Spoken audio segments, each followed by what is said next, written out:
Self-efficacy is the belief in one's ability to do what is necessary to achieve a desired goal. Our self-efficacy levels can vary by domain. A domain is a specific goal category. For example, one person may have low self-efficacy regarding their athletic and educational goals, relatively high self-efficacy in their friendship and financial goals, and highest self-efficacy in career goals. Remember, this refers to their belief in their ability to complete what is required to achieve the desired goals. The levels for another person with these same goals may be switched around. This person may have highest self-efficacy in athletics and lowest self-efficacy in career goals. All of us have multiple life goals. This chart only shows 5 domain examples. What goals are most important to you? And how would you rate your self-efficacy by your goal domains? Researchers have identified 5 major influences, that is, experiences that can increase or decrease our self-efficacy. The first one is called performance experience. When we complete a task well, it increases the likelihood that we will believe that we can complete the task again, or complete the greater goal that is attached to that task. For example, if you take a math test and do well on it, then it is likely to increase your belief that you can pass the next math test, and in fact pass the math class and earn your degree. A student who takes a math test and does poorly on it is likely to suffer a blow to their self-efficacy, that is, to lower their belief in their ability to pass math. But this does not have to be the case, because there are other influences that can mitigate this. The second major influence is called vicarious experience. Vicarious means experienced through another person. This means that we do not have to personally have the experience. We watch someone else have the experience.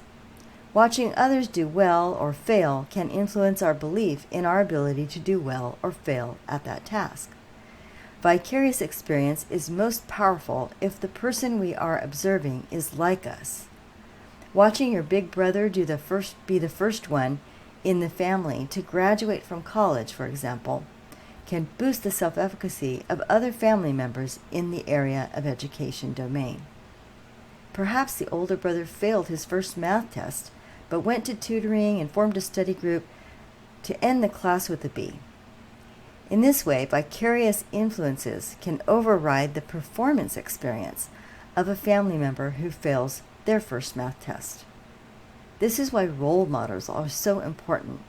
They help us see ourselves succeeding. What's your major?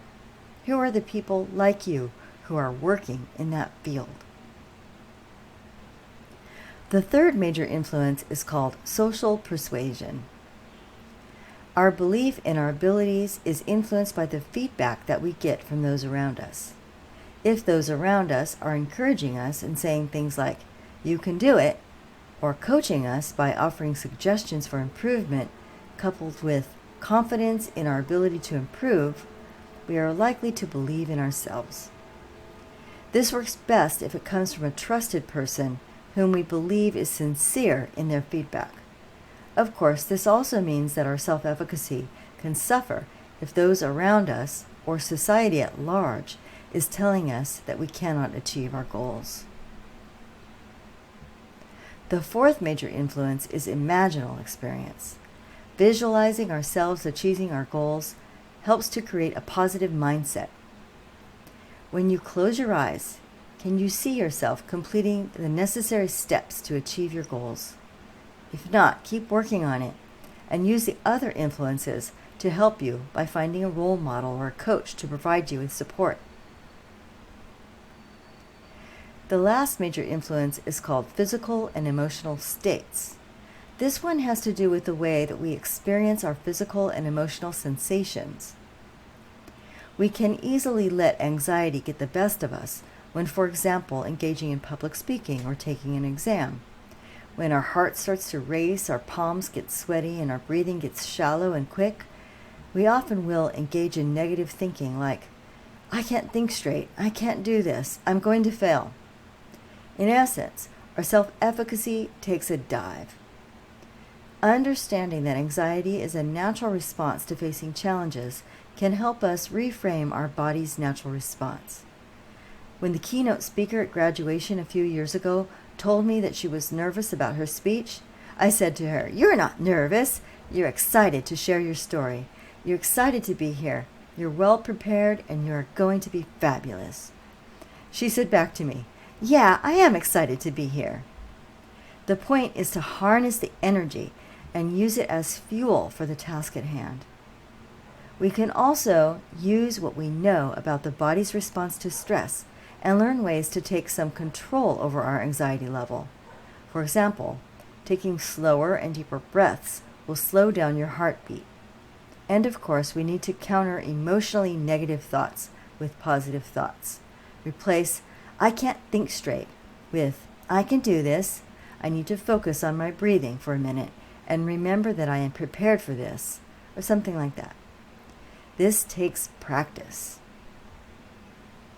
I found this figure online called the virtuous cycle of self-efficacy and thought, this is great. I have to share it with my students. We must approach our goals with positive intention, for example, with the thought, I am going to graduate from college. Positive intention leads to a hopeful attitude and optimistic effort, which allows us to take action. For example, applying to college, signing up for classes, and submitting the first assignments.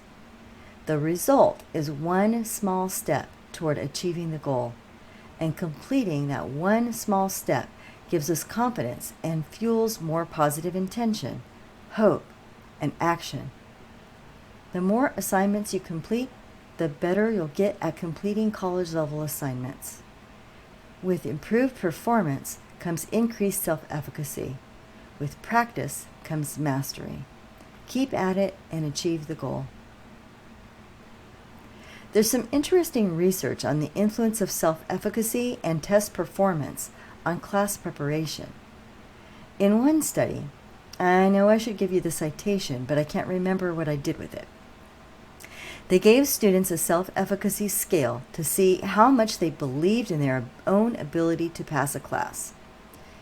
They then identified the students who failed the first test. They tracked the behaviors of the students with high self-efficacy who failed compared with the students with low self-efficacy who failed. The students with high self-efficacy tended to change their behaviors.